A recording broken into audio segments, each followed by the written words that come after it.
everybody. Welcome to Medicine and Science on the Pod TV network. I'm Nick Pellebeat. I'll be your moderator for today's show. And today's show, we got some very exciting topics because for the first time, it looks like medicine and politics are mixing. In other words, they're dictating medical decisions from the Tower of Power in Washington, D.C.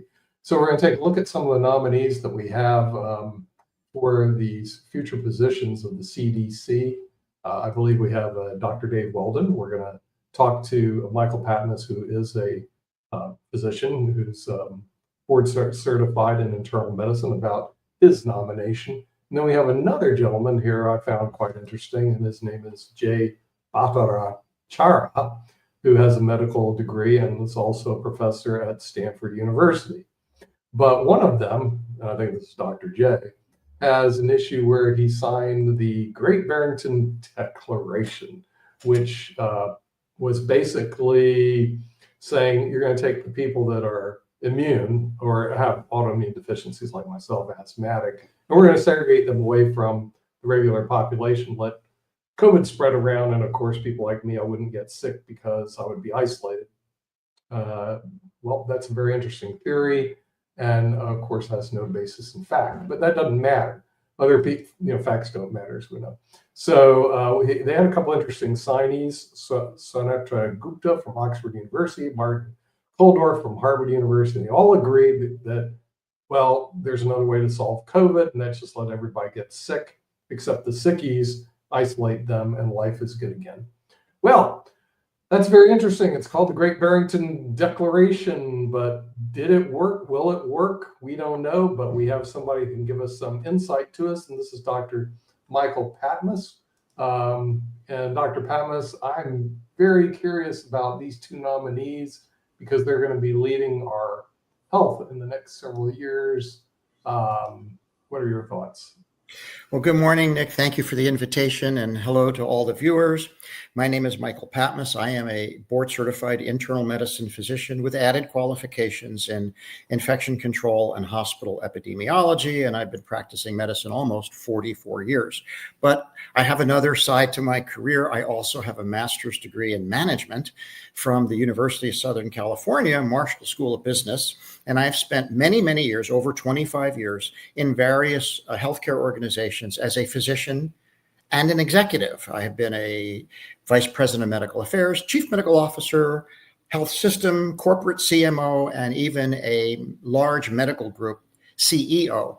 In the course of my work, I've been, as an executive, I've had the opportunity to be involved in the recruitment of over 200 physicians and also many senior executives, non-physician executives. I've even participated on a search for a medical school dean. So I've been very much involved with recruiting talent, executive talent, leadership talent, and physician talent for 25 years. Myself, I've also been a candidate many times, and I have a very close working relationship with dozens of executive recruiters. I'm very, very familiar with the process of executive recruitment and have led recruitments of hundreds of positions. So what I want to do is take a look at these two candidates today, Dr. Weldon and Dr. Bhattacharya, set aside their obvious anti-vax positions or maybe their extreme right-wing positions on abortion or whatever, and just focus in on their candidacy for these roles from the perspective of an executive recruiter, and try to provide a fair and balanced assessment. So this begins by looking at the organization. So let's take a look at CDC and look at what CDC is and see whether or not Dr. Weldon has the kinds of qualifications that you would need to lead CDC. What is CDC? It's a branch of the federal government. It's an organization comprised of about 20,000 employees, a federal agency. Its job is to do disease surveillance.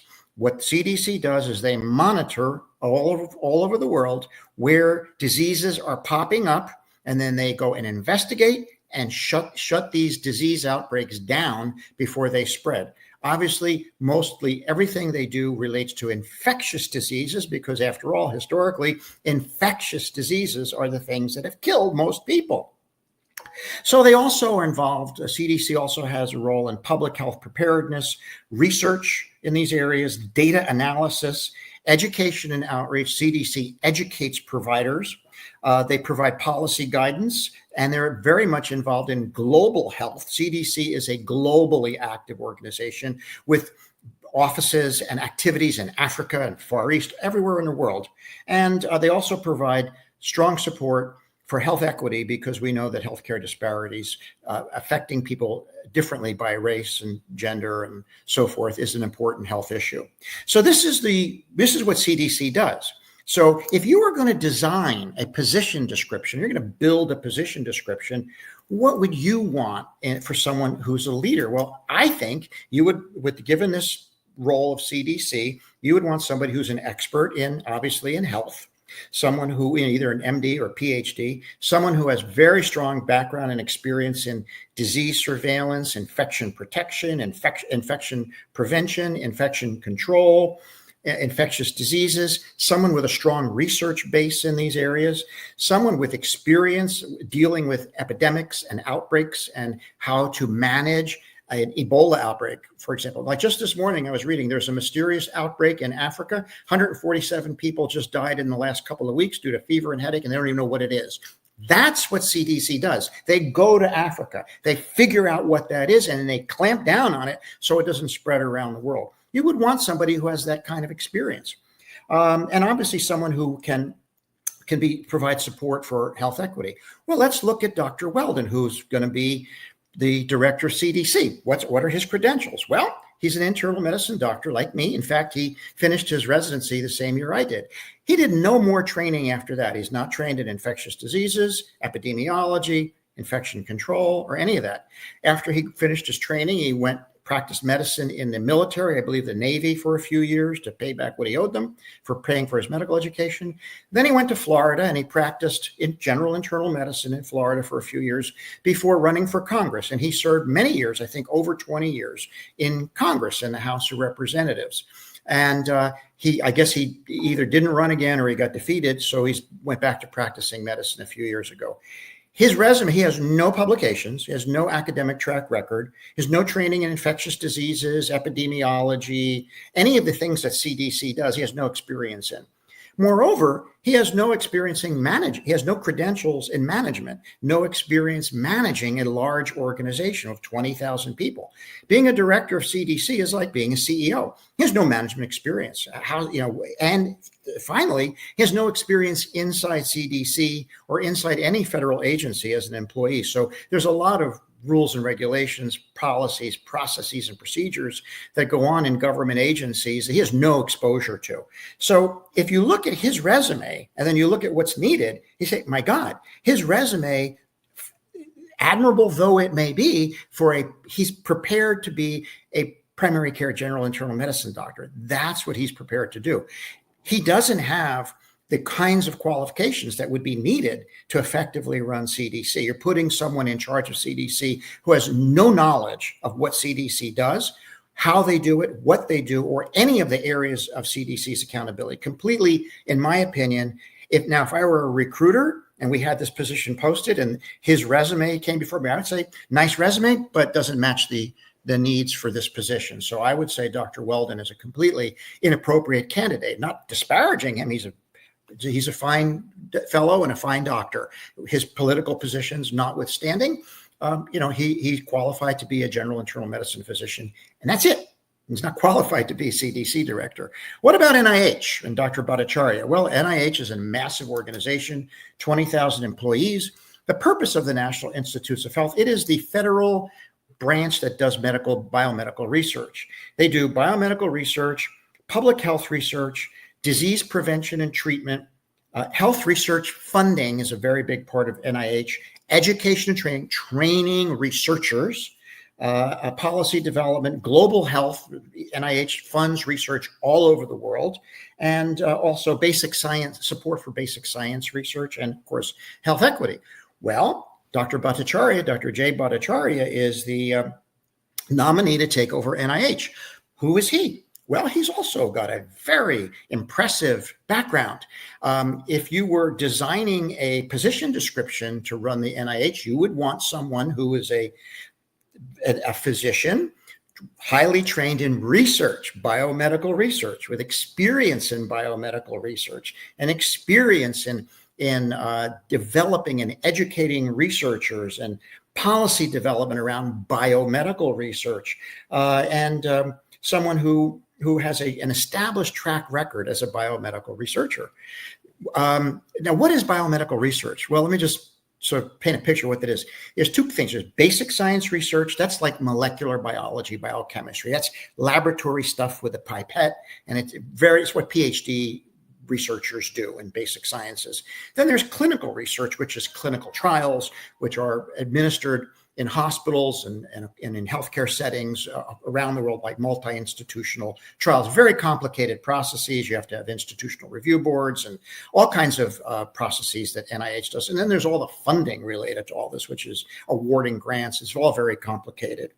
So who is Dr. Jay Bhattacharya? Well, he's a very highly educated guy. He is a professor at Stanford Medical School, and his title is Professor of Medicine. But if you look at his resume, though he has an MD degree, he did graduate medical school, he didn't do one day of postgraduate training, no internship, no residency, no fellowship, no MD license, not board certified, not board eligible, no medical staff membership, no clinical privileges, no clinical experience at all, knows absolutely nothing about the clinical practice of medicine. Having an MD degree is an entry-level degree. It doesn't qualify you to do anything. You have to have postgraduate training to be able even to get a license. He's not even qualified to get a medical license. As far as a researcher, does he have any training in basic science research? No. Does he have any training in clinical research? No. If you look at his resume, he has a PhD in economics.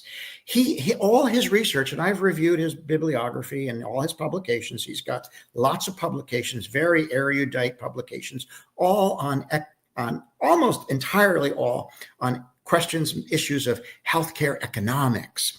He's not a biomedical researcher. He's not a qualified licensed physician. He has no clinical experience. So if you were designing a position description for the NIH, you would want someone who is an expert in biomedical research and who has administered a large organization. Dr. Bhattacharya has no training in management. He doesn't have an MBA or a master's in medical management. He's never run a large organization. He's never been a CEO.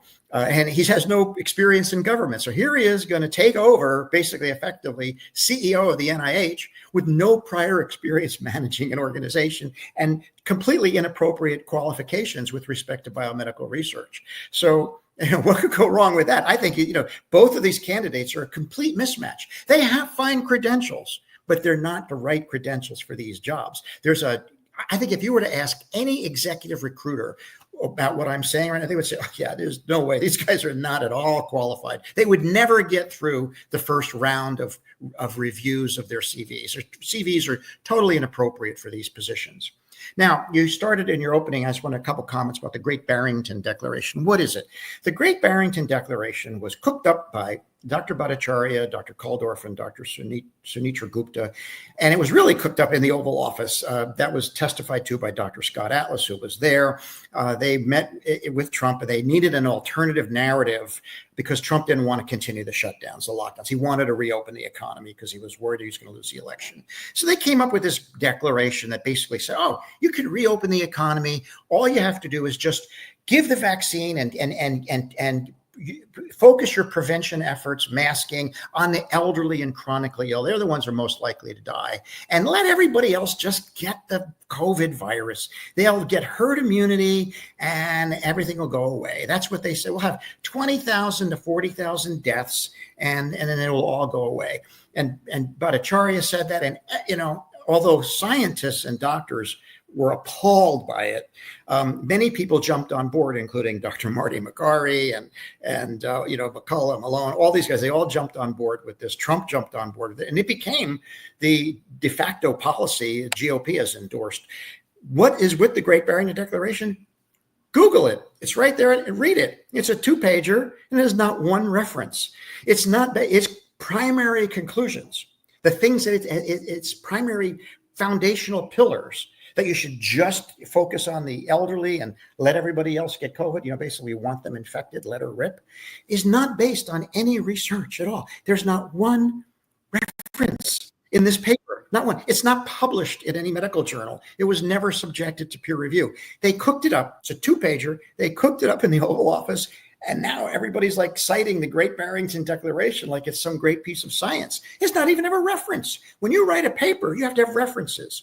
So anyhow, I don't think Jay Bhattacharya, based on his education and training, and certainly based upon what he did with the Great Barrington Declaration, is the right fit for NIH. He doesn't have the correct background and credentials. Neither does Dr. Weldon have the correct background and credentials to run CDC. There's other appointees that Trump has made that are similarly unqualified, but we'll leave that for another day. So what happens when you take completely unqualified people and you put them in charge of organizations? Well, most of the time, you ask any executive recruiter, they're going to tank the organization because they don't have any experience. My prediction is that these two guys will make a mess of the NIH and the CDC in short order. A year or two, you're going to see people getting out of those organizations. It'll be people just will ignore what they're saying. It's just going to be a complete mess. It'll result in a gridlock and a dysfunctional. These agencies will become dysfunctional.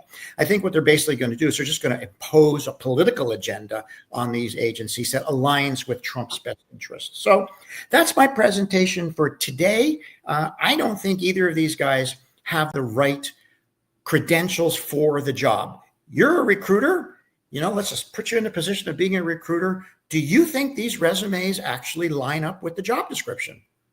No, but here's the problem I've had. I was listening to your conversation, and this is with Jay Bhattacharya, or whatever his name is. Does he hold a medical license? In other words, No. Okay. No. And the reason why this is important, Dr. Patmos, in law, you can have a JD like I do, but not be admitted to practice law in any state. And I have some friends that are like that. We have some people in our network that have law degrees, but they're not admitted to practice.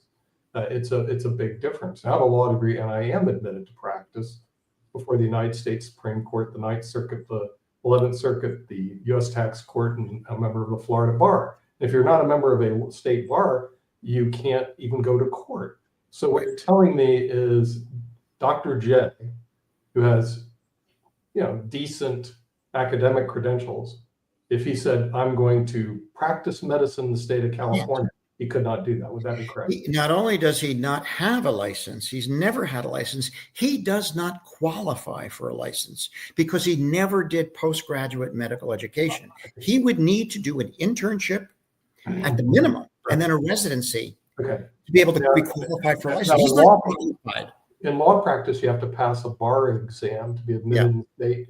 Do you have that same requirement in medical practice? Do you have to pass? You have to do an internship.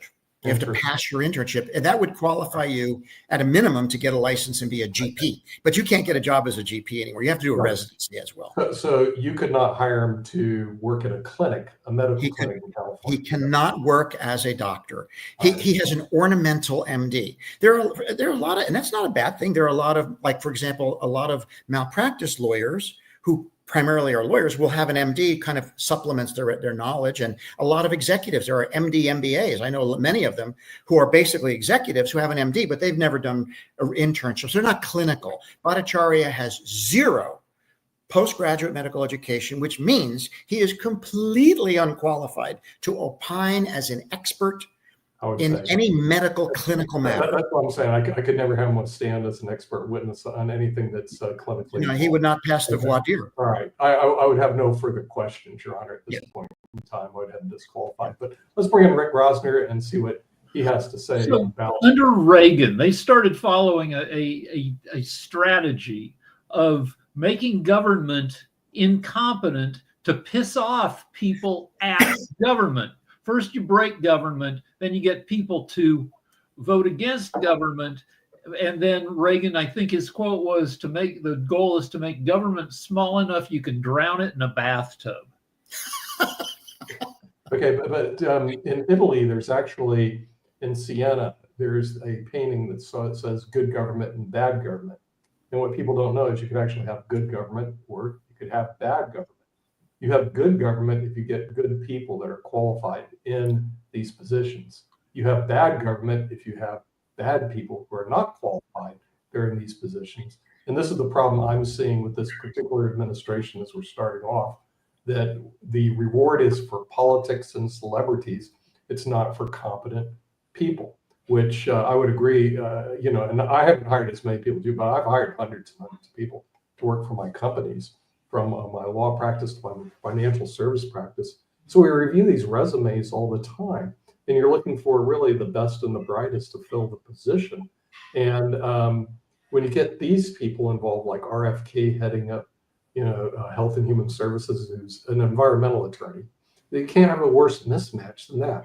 Good news, at least they have medical degrees. Bad news is I wouldn't put them on the top of my call list. That's for sure. I don't think they would make the first round. Think about it this way. Would you get on an airplane, a 747, with a pilot who's not trained? Would you go scuba diving with a scuba instructor who's not certified? Would you have a brain surgery by a neurosurgeon who has no training in neurosurgery? These, running NIH and running CDC are similarly complicated tasks. You can't just put somebody there because you like they'll do what you say politically. You can't just put an obsequious sycophant in charge of a complicated organization and expect a good outcome. There's very little downside. There's no downside for Trump putting incompetence in these positions, because say it goes very badly. We saw what happened when COVID went very badly.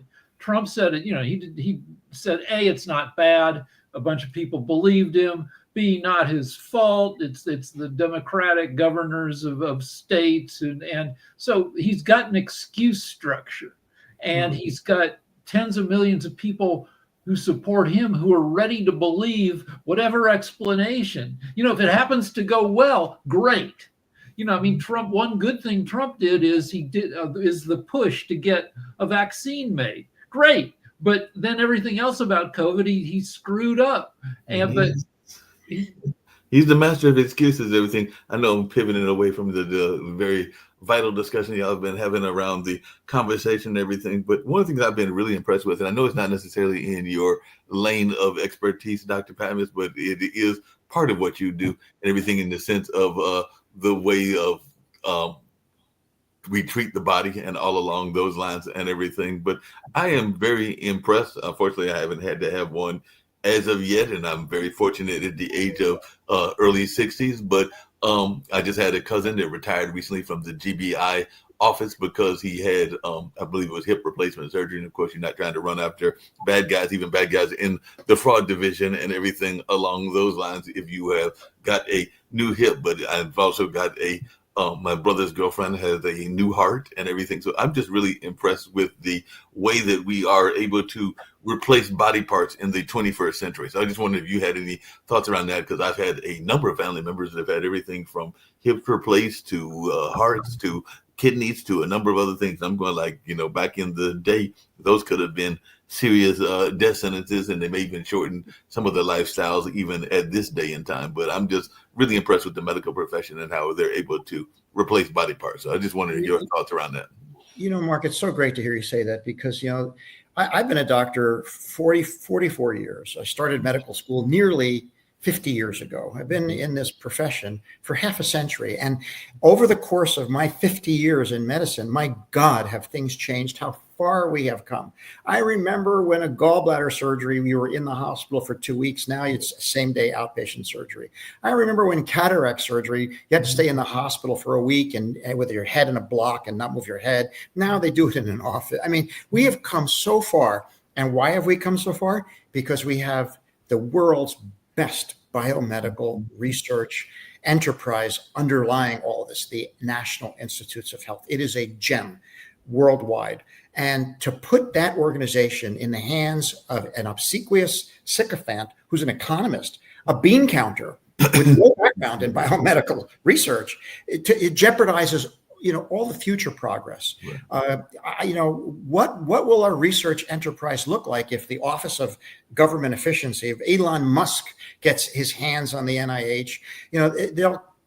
Who knows? I mean, we risk setting back all that progress that you just described. No, just really quickly, but the counter to that, and I'm not going to contradict myself, but while I'm a fan of the medicine, I am not the biggest fan of big farm, and I know that was part of what even went into the whole conversation around the pandemic and the vaccines and everything, because big farm has got probably one of the biggest lobbies out there and everything like that. And I actually many moons ago worked as a shipping and receiving clerk for Glaxo.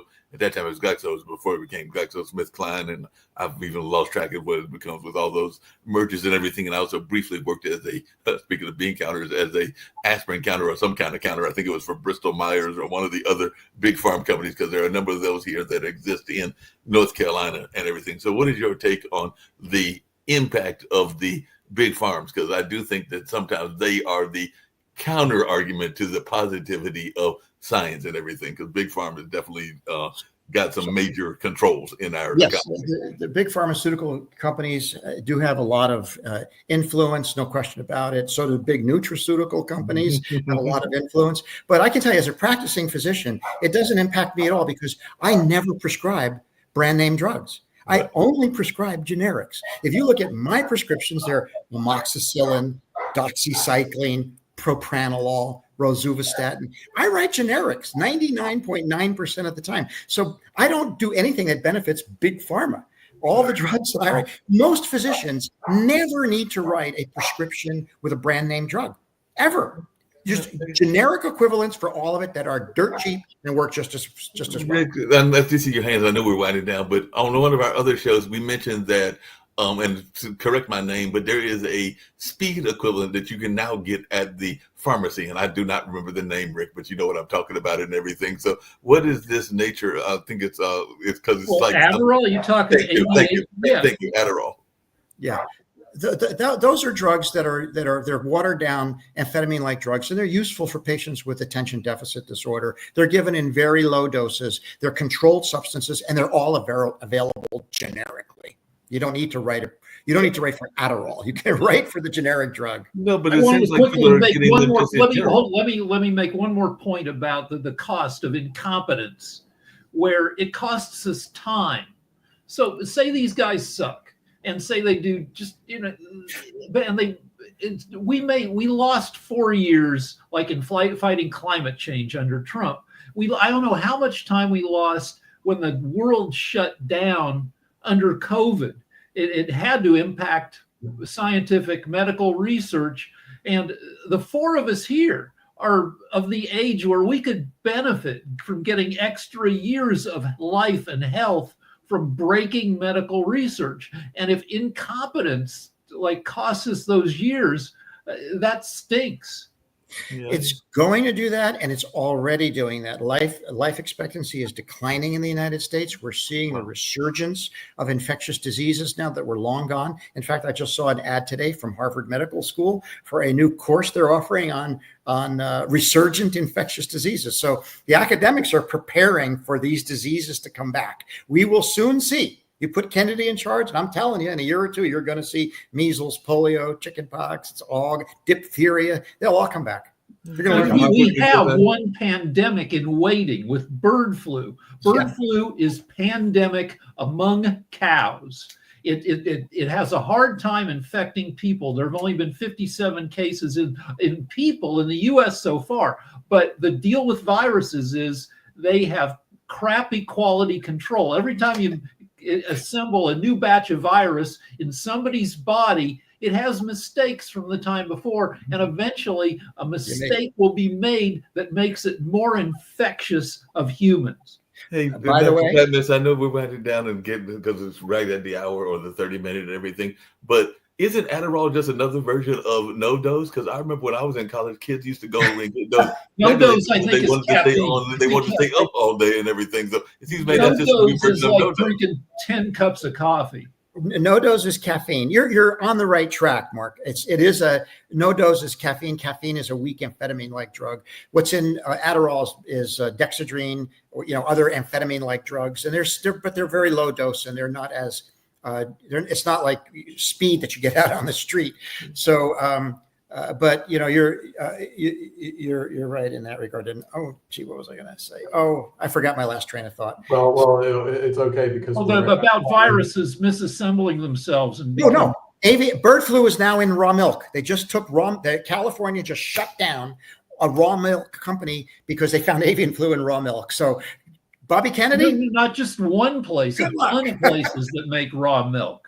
Yes, it's going to get into the raw milk, and it's going to spread that way. And Bobby Kennedy, just sue Bobby Kennedy when our job as the media is to keep these people straight, which is a really tough job because the rest of the media isn't doing anything at all in terms of keeping these people in line. So we're going to be reporting on what's going on in the NIH, CDC, and also the person is the head of Health and Human Services throughout the year. And so our viewers will be able to get a good indication whether they're doing their job right or they're not doing their job. In the meantime, we're going to do our job because we're leaving. And we'll see you next week on Medicine and Science. Bye.